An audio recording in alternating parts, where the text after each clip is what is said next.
বিংশ শতাব্দীর ভূ রাজনৈতিক ইতিহাসের দিকে যদি আমরা তাকাই, একটা শব্দই বারবার প্রতিধ্বনিত হয়: তেল।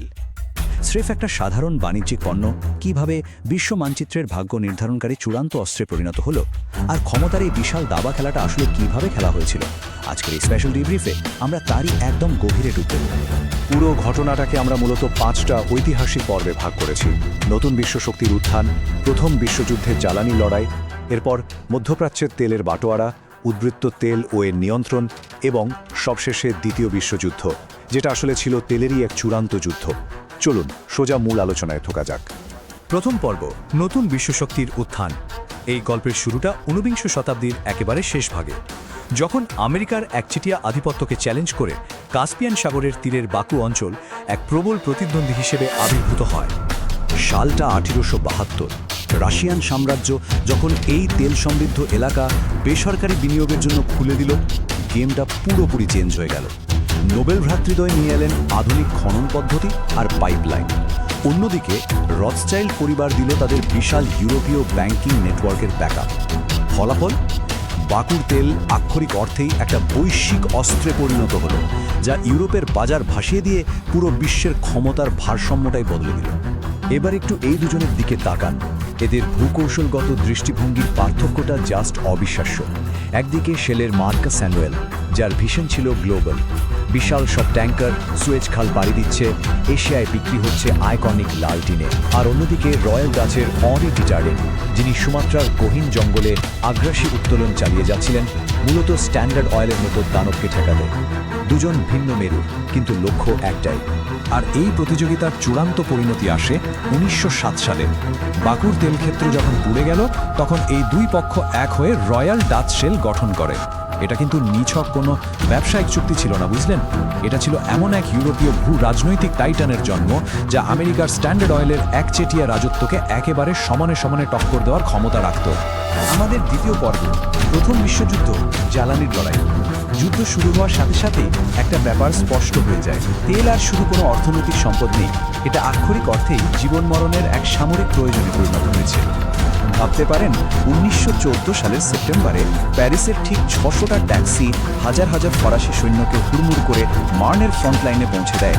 এই একটা ঘটনাই চিরকালের জন্য প্রমাণ করে দিল যে মোটর চালিত পরিবহনই আধুনিক যুদ্ধের নতুন নিয়মকানুন লিখে দিতে যাচ্ছে। সবচেয়ে ইন্টারেস্টিং ডেটাটা হলো, মিত্রশক্তি যুদ্ধের সময় পুরো বিশ্বের পেট্রোলিয়াম উৎপাদনের 70%-এরও বেশি নিয়ন্ত্রণ করত। আর এই তেলের অবিরাম যোগান আসছিল রয়্যাল ডাচ শেল এবং আমেরিকার স্ট্যান্ডার্ড অয়েল থেকে। সত্যি বলতে, এই বিপুল রসদই কিন্তু যুদ্ধের চূড়ান্ত জয় পরাজয় নির্ধারণ করে দিয়েছিল। এরপরই আসে আমাদের তৃতীয় পর্ব, মধ্যপ্রাচ্যের তেলের বাটোয়ারা। প্রথম বিশ্বযুদ্ধ তো এটা বুঝিয়েই দিল যে তেল ছাড়া যে কোনো সামরিক কৌশল জাস্ট একটা জোক। তাই যুদ্ধ শেষে বিশ্বের সুপার পাওয়াররা পাগলের মতো ঝাঁপিয়ে পড়ল মধ্যপ্রাচ্যের সম্পদের নিয়ন্ত্রণ নিতে। এই টাইমলাইনটা একটু খেয়াল করুন, কি অবিশ্বাস্য দ্রুততায় মধ্যপ্রাচ্য একটা গ্লোবাল হটস্পটে পরিণত হলো। 1908 সালে পারস্যে প্রথম বড় আবিষ্কার থেকে শুরু করে 1928 সালের সেই বিখ্যাত রেড লাইন চুক্তি, মাত্র কয়েক বছরের ব্যবধানে বিশ্বের পরাশক্তিগুলো রীতিমতো স্কেল পেন্সিল নিয়ে বসে পুরো অঞ্চলের সম্পদ নিজেদের মধ্যে নির্লজ্জভাবে ভাগাভাগি করে নিল। এই ভাগাভাগির নেপথ্যের দুই মূল কারিগরকে দেখুন। একদিকে মিস্টার 5% কালুস্তে গুলবেনকিয়ান, ধৈর্যশীল, নিখুঁত এক অটোমান কূটনীতিক। অন্যদিকে স্ট্যান্ডার্ড অয়েলের ওয়াল্টার টিগল, যিনি ছিলেন আমেরিকান কর্পোরেট আগ্রাসনের এক চরম প্রতীক। পুরানো ধাঁচের কূটনীতি বনাম আগ্রাসী সম্প্রসারণবাদের এই ক্ল্যাশই নির্ধারণ করেছিল মধ্যপ্রাচ্যের এই বিপুল কালো সোনার নিয়ন্ত্রণ আসলে কাদের হাতে যাবে। এবার আসি 4 নম্বর পর্বে, উদ্বৃত্ত তেল ও নিয়ন্ত্রণ। ভূ রাজনীতির ইতিহাস মাঝে মাঝে বেশ অদ্ভুত বাঁক নেয়। 1920-এর দশকের শেষের দিকে বিশ্বের জন্য সবচেয়ে বড় হুমকি কিন্তু তেলের ঘাটতি ছিল না, বরং হুমকি হয়ে দাঁড়ালো তেলের বিশাল লাগামহীন উদ্বৃত্ত। তেলের দামের পতন ঠেকাতে 1928 সালে স্কটল্যান্ডের এক নির্জন প্রাসাদে বড় বড় তেল কোম্পানির মাথারা গোপনে বসে অ্যাজ ইজ চুক্তি করে ফেললেন। তাদের প্ল্যান ছিল বাজার ভাগ করে এই তেলের বন্যা থামানো। কিন্তু মুশকিল হলো, আমেরিকার টেক্সাস আর ওকলাহোমার স্বাধীন বাউন্ডুলে তেল ব্যবসায়ীদের কন্ট্রোল করা তাদের পক্ষে জাস্ট অসম্ভব হয়ে দাঁড়ালো। আর এই পরিস্থিতির বাই প্রোডাক্টই হলো হট অয়েল। 1930-এর দশকে রাতের অন্ধকারে পাচার হওয়া এই বেআইনি তেলের কারণে এমন এক বিশৃঙ্খলা তৈরি হয় যে মার্কিন সরকার বাধ্য হয় 1935 সালে কর্নালি হট অয়েল অ্যাক্ট পাশ করতে। এই প্রথম রাষ্ট্র সরাসরি তেলের উৎপাদন কোটা নিয়ন্ত্রণ করা শুরু করল। আমাদের ডিব্রিফের একেবারে শেষ এবং সবচেয়ে রোমাঞ্চকর পর্ব, দ্বিতীয় বিশ্বযুদ্ধ, তেলের চূড়ান্ত যুদ্ধ। এই মহাযুদ্ধের ভাগ্য আসলে আর কিছুই নয়, স্রেফ এই একটি সম্পদের দখলের উপর ভিত্তি করেই পুরোপুরি নির্ধারিত হয়েছিল। জার্মানির বিখ্যাত ব্লিটস্ক্রিগ বা বিদ্যুৎ গতির হামলার কথা তো আমরা সবাই জানি, কিন্তু আসল সত্যটা কি জানেন? জার্মানির নিজস্ব কোনো তেলের মজুদ ছিল না। বাধ্য হয়ে তাদের কয়লা থেকে দামি কৃত্রিম তেল বানাতে হতো।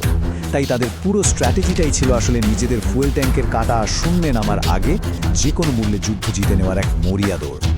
আকাশ যুদ্ধের এই রূঢ় বাস্তবতাটা দেখুন। মিত্র শক্তির ব্রিটিশ স্পিটফায়ার বিমানগুলো উড়ছিল আমেরিকা থেকে আসা 100 অক্টেন জ্বালানিতে, যা তাদের অবিশ্বাস্য পাওয়ার আর স্পিড দিচ্ছিল। উল্টো দিকে জ্বালানি সংকটে ভোগা জার্মান মেসেরশুমিট বিমানগুলো প্রযুক্তিগতভাবে অনেক ধাপ পিছিয়ে পড়ল। এখানে স্রেফ তেলের কোয়ালিটি গেম চেঞ্জার হয়ে গেল। আর মাটির লড়াইয়ে ভূ রাজনৈতিক এই বিশাল দাবার বোর্ডে একটু লক্ষ্য করলেই বুঝবেন, রাশিয়ার সেই হাড় কাঁপানো ঠান্ডায় স্টালিনগ্রাদের বিপর্যয় হোক বা উত্তর আফ্রিকার মরুভূমিতে জেনারেল রোমেলের ট্যাঙ্কের থেমে যাওয়া, অক্ষশক্তির প্রত্যেকটা বড় সামরিক ব্যর্থতার একটাই কারণ ছিল, খালি ফুয়েল ট্যাঙ্ক। 1944 সালে মিত্রশক্তি যখন বেছে বেছে জার্মানির কৃত্রিম জ্বালানি কারখানাগুলো গুড়িয়ে দিল, তখন তাদের বিমান বাহিনীর কফিনে শেষ পেরেকটা পোঁতা হয়ে যায়। অক্ষশক্তিকে চিরতরে মাটির সাথে মিশিয়ে দিতে মিত্রশক্তি মোট 700 কোটি ব্যারেল তেল পুড়িয়েছিল। এর মধ্যে সবচেয়ে চমকে দেওয়া তথ্য হলো, অবিশ্বাস্যভাবে 600 কোটি ব্যারেল তেল একাই সাপ্লাই দিয়েছিল আমেরিকা। বিগ ইঞ্চ বা প্লুটোর মতো যুগান্তকারী লজিস্টিক্যাল মার্ভেল ছাড়া এই অসম্ভব মিশন কোনোভাবেই সফল হতো না। অন্যদিকে প্রশান্ত মহাসাগরীয় থিয়েটারেও একই গল্প। 1941 সালে আমেরিকা যখন জাপানের 80% তেল সাপ্লাই আটকে দিল, জাপান দেয়ালে পিঠ থেকে যাওয়ায় পার্ল হারবার অ্যাটাক করে বসে। আর যুদ্ধের শেষের দিকে তেলের অভাবে এই বিশাল সাম্রাজ্য এতটাই মরিয়া হয়ে ওঠে যে পাইন গাছের শিকড় থেকে তেল বের করার চেষ্টা করে, এমনকি জ্বালানি বাঁচাতে আত্মঘাতী কামিকাজে হামলা শুরু করে দেয়। জাস্ট ভাবুন অবস্থাটা। ইতিহাসের কি এক নির্মম পরিহাস দেখুন। জাপানের প্রধানমন্ত্রী হিদেকি তোজোর অ্যাম্বুলেন্স তেলের অভাবেই হাসপাতালে পৌঁছাতে দেরি করেছিল। আর আডলফ হিটলার, যে তেলের দখলের জন্য তিনি পুরো বিশ্বকে রক্তের বন্যায় ভাসিয়েছিলেন, মৃত্যুর পর তার মৃতদেহ পোড়ানো হয়েছিল ঠিক সেই পেট্রোল দিয়েই। সম্পদের নিয়ন্ত্রণের এই যুদ্ধ আমাদের একটা খুব জরুরি প্রশ্নের মুখোমুখি দাঁড় করায়। বিংশ শতাব্দীর পুরো ভূরাজনৈতিক মানচিত্র যদি তেলের এই প্রবাহ দিয়ে আঁকা এবং মোছা হয়ে থাকে, তাহলে আজ ঠিক এই মুহূর্তে কোন অদৃশ্য সম্পদ নীরবে আগামী দিনের মানচিত্রটা আঁকছে? ভবিষ্যতের পৃথিবীর ক্ষমতার চাবিকাঠি আসলে কার হাতে? একটু ভেবে দেখবেন। আজকের এই বিশ্লেষণে আমাদের সাথে যুক্ত থাকার জন্য অসংখ্য ধন্যবাদ।